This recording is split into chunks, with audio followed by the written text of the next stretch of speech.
Welcome back to the Officer Tatum Show. I'm your guest host, Carl Jackson, sitting in for the Officer Tatum. Guys, I think you're going to love my next guest. I enjoy reading his work at AM Greatness. I've had him on my podcast a couple of times now. You can also find him on X at The Right Take Pod. He does his own podcast, The Right Take Podcast. Eric Lindrum, welcome to the Officer Tatum Show. Thank you so much, Carl. It's great to be back on the show, as always. All right, and now Eric, I'm impressed by you. Eric is a young conservative. He writes a lot on AM Greatness. It is absolutely insane. I don't know where he finds the time to write as much as he does. I used to write like a column a week, Eric, and I look on AM Greatness, and you've got like 1,000 up per day. It's absolutely insane, and they're really good. But one, we talked about this before. I had you on my podcast before. You were actually on today as well. But I wanted people to hear this in Officer Tatum's audience. You wrote a column entitled, "It's Still Not the Economy Stupid." Now, I'm not quite a boomer, although I've been called a boomer before, Eric. But this is not something that Republicans are used to hearing.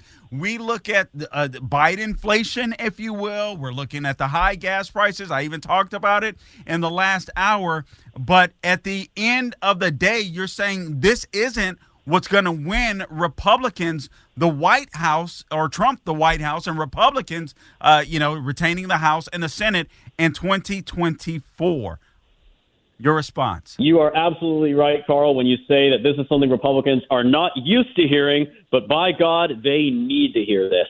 So, yes, the conventional wisdom for the longest time, dating back to, of course, James Carville's famous line in 1992 during the Clinton campaign, "It's the economy, stupid." The conventional wisdom has always been that the economy is the make-or-break issue. If the economy is great, then the party in power will be rewarded and stay in power. If the economy is bad, they'll be thrown out and the opposition party will be elected. But in the last three elections in particular, 2018, 2020, and 2022, we have seen increasing indications suggesting that the economy no longer matters to the American people now the way it used to. Of course, the most recent were the midterms. The Republicans' big campaign, if you remember, Carl, their big message was talking about gas prices and inflation. Oh, look at those gas prices. Remember, Carl, that trend of those silly little stickers that were being slapped on the gas pumps with Joe Biden? Yeah, I thought they were clever. I did that. I thought they were, yeah. Right, but you know what? Clearly that didn't matter by the time Election Day rolled around. Even though the inflation and everything was still really bad, Republicans still, they took back the House, yeah, but it was a wash. It was not the red wave we were hoping for. It clearly did not work, and we lost a seat in the Senate, as it were. Then let's go further back. This is one of the most interesting numbers from the 2020 election cycle that I don't think gets talked about nearly enough. So, of course, the whole focus on the economy stems from, famously, Ronald Reagan asked that question at the end of his only debate with Jimmy Carter in 1980. Are you better off now than you were 4 years ago? So every election since then, from 1984 onward, Gallup, the premier pollster in the country, would ask that question right before the election. Are you better off now than you were 4 years ago? Yes or no? In 2020, they asked this question in September, by the way. So this is well into the COVID lockdowns and the recession caused by that. This is after all the destruction of the race riots and the general dissatisfaction people felt with the country, some blaming it on Trump. September of 2020, Gallup asked this question.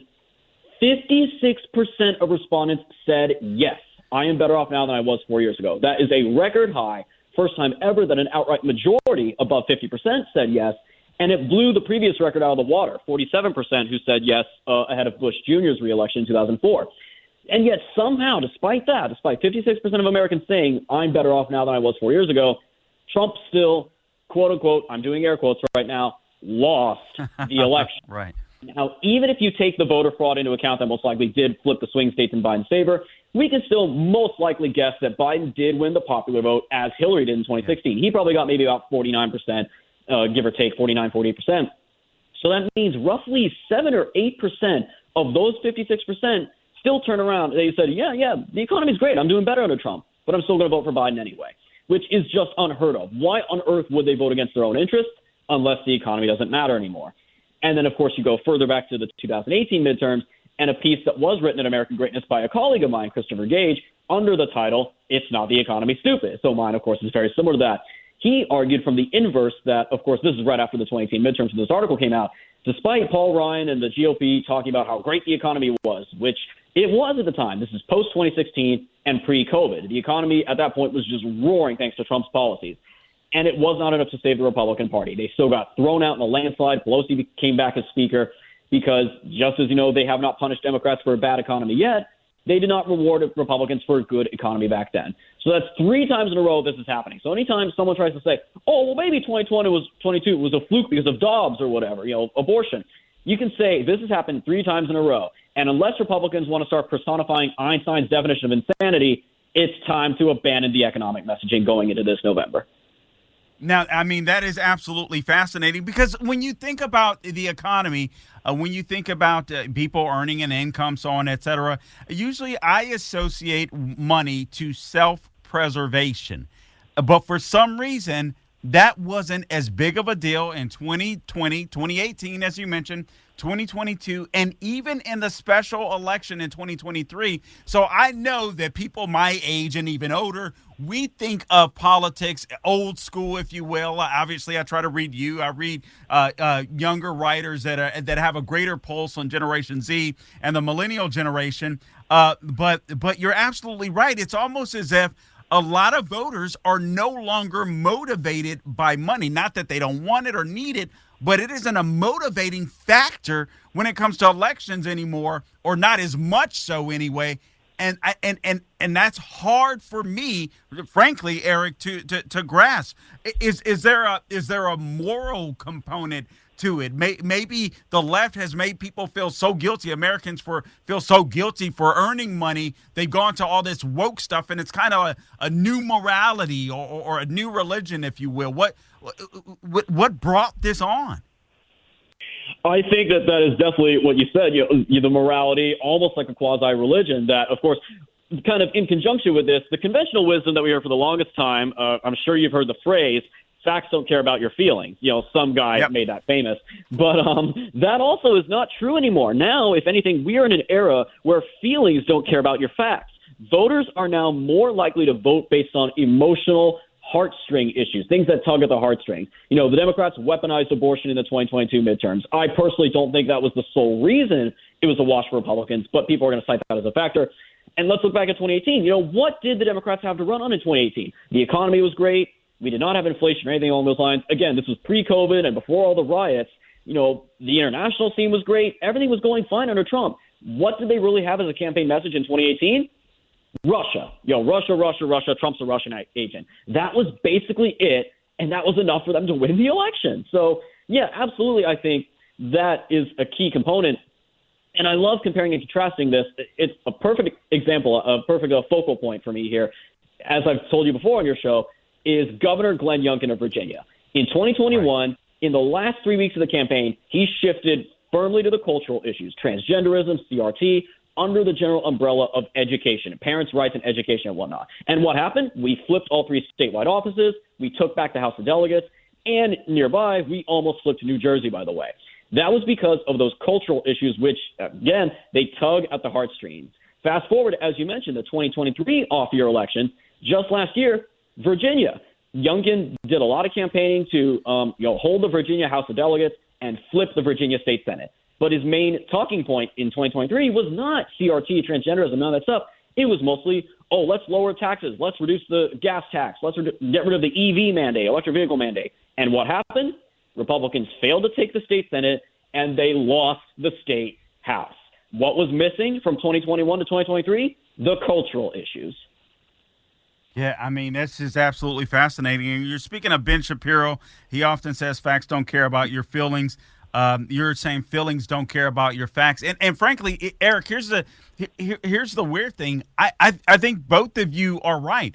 I don't believe facts don't care about your feelings. Eventually, I think facts kick you in the butt. But when it comes to voting, when it comes to winning elections right now, feelings don't care about your facts. And I think what Ben Shapiro states is the America that we would like to get back to, but we got to win elections to get there. We got 20 seconds to respond, and then I'm going to have you back on the other side. Exactly. We just need to understand how to win elections first and foremost. And yes, that means appealing to social, cultural issues that anger voters and scare your voters if necessary. I know that may sound kind of cynical, but that's what needs to be done. And then once you're in power, then you can start, making things work again. All right. I love it. Eric Lindrum, he'll be back with us. Carl Jackson in for the Officer Tatum. Stay tuned.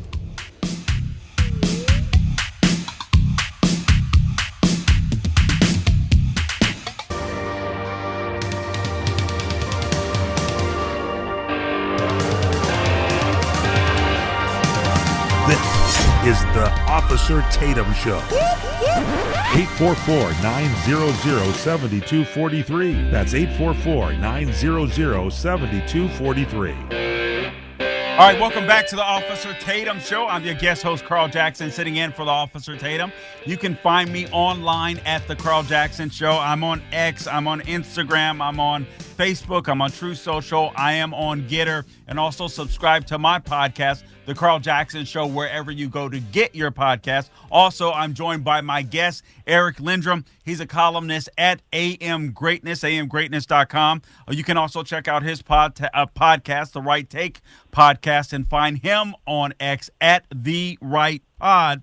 And Eric is talking about basically we haven't been playing effectively when it comes to politics and elections. We're still saying, many of us in the conservative movement, including myself, it's the economy, stupid. I sometimes I go back and forth with this. I get frustrated at gas prices and food prices. You guys hear me on air, but there are other people that simply are not motivated by that, and we've seen that in the elections. So when I want to win. I want to win in November. It's as simple as that.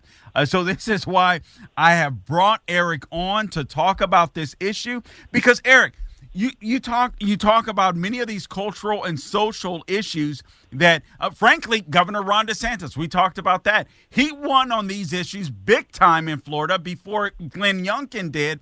But there's something about the Republican and conservative voter. We know instinctively the answers to these cultural issues, but we don't talk about them. But we have to. Yeah, and I, for the life of me, can't understand why the GOP just can't help but revert back to default factory settings every election. GDP, taxes, regulation, deficit. They talk about fiscal issues. That's all they have ever known for the last 40 years or so. Because as you point out, between Governor DeSantis, Governor Youngkin, cultural issues can deliver landslides, as in Florida, or significant flips, like what Youngkin did. He flipped a blue state, a state that has been blue longer than not in recent memory. So, and the best part about this is people suggest, if you're not going to talk about fiscal conservatism, then you're sacrificing what it means to be a Republican. No, actually, you're not. If you run on these cultural issues, being against CRT and, state-mandated racist curriculum, if you run against transgenderism and this insanity, this, mass mutilation and grooming of little kids, you're absolutely running on conservative principles. The right, of parents to have a right in their kids' education, rejecting sexual degeneracy and all the stuff the left is now freely embracing. You're not sacrificing anything. If anything, you're running as even more conservative than the fiscal conservatives. But the important thing to talk about with this is which voters matter the most here. And as you say, some voters don't seem to care anymore. This is because we need to understand voters who are prepared to vote based on their pocketbook, opening up their wallet and seeing how light it is, sure, their grocery price, their grocery receipt, their gas prices, they ultimately will vote at the end of the day. Most likely. That's the base. Essentially, that's the base. Yes, they will vote based on their pocketbook, based on their bottom line, without any prodding by us. We do not need to spend millions on extra ads talking about the latest monthly jobs report. These people are already committed to us. If we're still trying to go after them by nonstop economic messaging, that's making the mistake of what's known as selling past the close. These people are already committed to voting for you, but you're going to continue wasting energy and time and and breath pitching to these people who are already on your side, when you should be going for the people who otherwise would not vote for you. And again, that's what Glenn Youngkin did. He did primarily, of course, he shored up the Trump base by accepting Trump's endorsement and not disavowing him, not playing the never Trump game. But he reached out to upper class voters, and namely, yes, that cursed demographic we always hear about, white suburban voters, suburban white women in the northern areas of Virginia that border D.C., who 1 year prior most likely voted for Joe Biden. Then 1 year later, they turned around and voted for Glenn Youngkin. And how did he do that? He talked about the stuff that affects them directly, namely their kids. Hey, you saw what happened in Loudoun County. Do you want to risk your daughter going to a school where boys can put on skirts and then go into women's restrooms and locker rooms and rape your daughters, and the school will side with the rapist, by the way, and call your daughter a transphobe? If you support that, then sure, vote for Terry McAuliffe. Do you support state-mandated public curriculum that teaches, black children that they are inherently oppressed and teaches white kids that they are evil and racist by virtue of the color of their skin? If that's what you support, then by all means, vote for Democrats. But if you don't like how the idea of what that sounds like, then we got a solution for you. It's me. Vote for the Republican Party. And that will have those voters, those upper middle-class voters, clutching their pearls more tightly than they ever would over any mean Trump tweet, and they will rush to the polls to go vote for Republicans, whether it's Glenn Youngkin or this year if it's President Trump.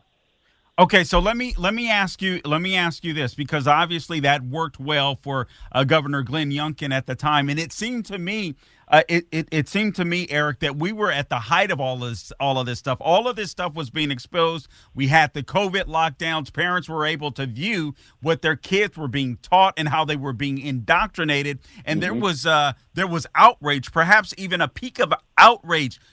Do you think that's still carrying over now? I mean, obviously we have people out there like Riley Gaines fighting against this trans issue. We have the Chloe Coles out there, the detransitioners, if you will. But is there enough fervor? Is this stuff seen enough or mentioned enough to get the same results in a national election in 2024 that Glenn Youngkin now did years ago?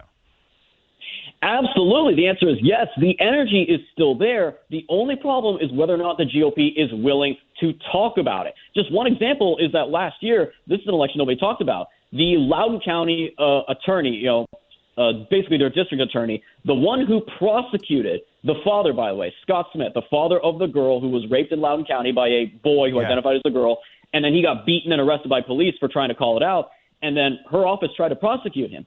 She lost re-election. She barely lost re-election. And this is 2 years after it happened. So, and it was definitely, I think, entirely due to that case and the backlash from it. So the energy is there. It just needs to be tapped into. The GOP needs to stop talking about the economy and start talking about the things that matter to these voters, which, again, are the social and cultural issues. President Trump understands this very well because when he ran in 2016, he talked about what was his big issue. It was immigration, right? Now, of course, there's an economic factor to that, jobs being taken away, what have you. But he talked about that, but he also framed it more from a broader sense of American identity is at stake. These hordes of third world illegal aliens are flooding our border. And, as recently he made the comments, quote, poisoning the blood, as it were, which even the Hill admitted his poll numbers actually went slightly up after those comments to show that a lot of Americans agree with that. At a base level, this sense of national identity being threatened, that was the core of his campaign message. That's what he said in his inauguration speech. This American carnage stops right here and stops right now. He, of course, a lot of great economic side effects as a result of his agenda, but he never made that the focal point. That's why he did so well. That's why Glenn Youngkin did so well. That's why Republicans in Florida have done so well. The national GOP, once again, needs to play catch-up to what President Trump is doing. All right, good stuff. Eric, listen, can you stick with me for one more segment? I have a couple more questions that I want to ask, and I want to ask you about this Super Bowl with Taylor Swift, because I think you have something to say about that. Absolutely, I can stick around. Happy to. All right, we'll be back. Eric Lindrum from AM Greatness. We'll be back in a few. Live in the painfreerelieffactor.com studios, this is the Officer Tatum Show. This is the Officer Tatum Show. On the Salem News Channel, on the Salem Podcast Network, and right here, right now.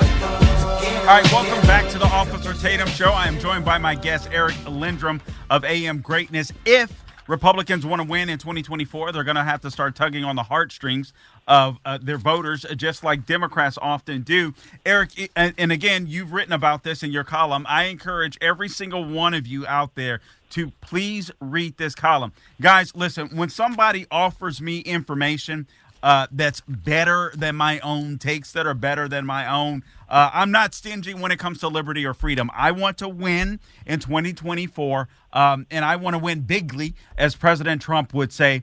And it is I think this is crucial. I think this is important. And as much as I harp on the economy, and you and I do, I think Eric is right. That's typically the base. You've already secured those voters. Republicans have already secured the voters that care about the economy, but you have people that are waffling, that are concerned about emotional issues. Let's take this, for example, Eric. You write about some of the ways in which President Trump was able to kind of create his base. Again, you were talking about obviously the borders, or President Trump was, and he was appealing to a populist sentiment that was out there that other people or other politicians were unwilling to say, and just kind of call a spade at that point in time. And frankly, it was weird because I remember tracking him in 2016, and I was a big Ted Cruz guy. I did not want Trump. I wanted Ted Cruz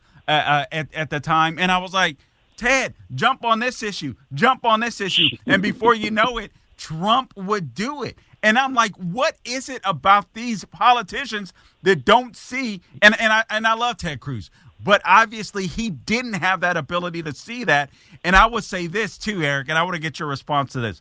When it comes to East Palestine, Ohio, I remember thinking last year, if DeSantis wants to get a head up or a lead up on Trump, he better go there. He didn't. Trump did. It's stuff like that emotional connection that voters want. Am I right? Absolutely. President Trump, and again, this is the beauty of the Trump phenomenon, that despite being a billionaire from New York, he was able to relate to the American people, the American worker, so much better than any of these other politicians when they go to the Iowa caucuses and they're eating their hot dogs at the festivals, whatever, trying to look like normal people. And then that's one of my favorite things from 2016, that festival, and I'm trying to remember what it was in Iowa, but they all show up wearing, like flannel and jeans, whatever, and then Trump flies in his helicopter, lands there in his helicopter, in his full suit and everything, and everyone flocks to him. Everyone wants to go see Trump. It's something about the way he communicates, and yes, the things he says and does. As you point out, East Palestine, Ohio, President Trump sent relief supplies there, I believe, huge bottles of water for people to drink because, of course, the water was contaminated. Because that right there, Ohio, the Rust Belt, the heart, it was once the backbone of America, the working class, the middle class, the white working class there that is the base of President Trump's coalition. And he understands that. Biden clearly doesn't get it, and clearly most Republicans don't get it either. Okay, so we only have a minute and a half left. I'm going to ask you to do something difficult, but I think you can pull it off. Gen Z, you talk about millennials and Gen Z. They're concerned about gun control. They're concerned about climate change. Talk to us about Taylor Swift and the paranoia from the right. I think this is absolutely crazy. And I do want to ask you this, too. When we look at the persecution of Trump, instead of reflecting on his own issues, which I think is important, he's gaining votes as a result of that. Should he be looking at Hunter Biden and saying, guys, this would never happen to you. You would never get that type of favor. That's a lot to handle, Eric, but go ahead. Hunter Biden, Taylor Swift, Gen Z. 1 minute. Okay, so the Taylor Swift thing is absolute garbage. All right, there's this conspiracy theory being spread by some fringe figures on the right that Taylor Swift and this romance with this NFL player Travis Kelce is a big deep state psyop. I'm not kidding. That's the words they've used to swing the election for Biden because of their whirlwind romance. The Kansas City Chiefs are supposedly going to win a rigged Super Bowl, and then Kelce on the field will get down on one knee and propose to Taylor Swift, and their whirlwind Disney romance will sweep in tens of millions of normies and apolitical Americans, and they'll all be convinced, brainwashed, hypnotized by Swift to vote for Biden in November. It's nonsense. There's absolutely no evidence to back this up. She's no more influential than any other celebrity. Yes, she's really popular right now, but recent polls suggest that she does not have that sway over voters the way people seem to think she will. Now, Eric, we only have 20 seconds left. Tell you what, let's end it there. You and I agree. This Taylor Swift thing is absolute nonsense. I'm not scared of Taylor Swift. You should not be scared of Taylor Swift in the listening audience. Eric Lindrum from AM Greatness, thanks for joining us, man. Really appreciate you. Thank you, Carl. As always, it's a pleasure to be on. Take care.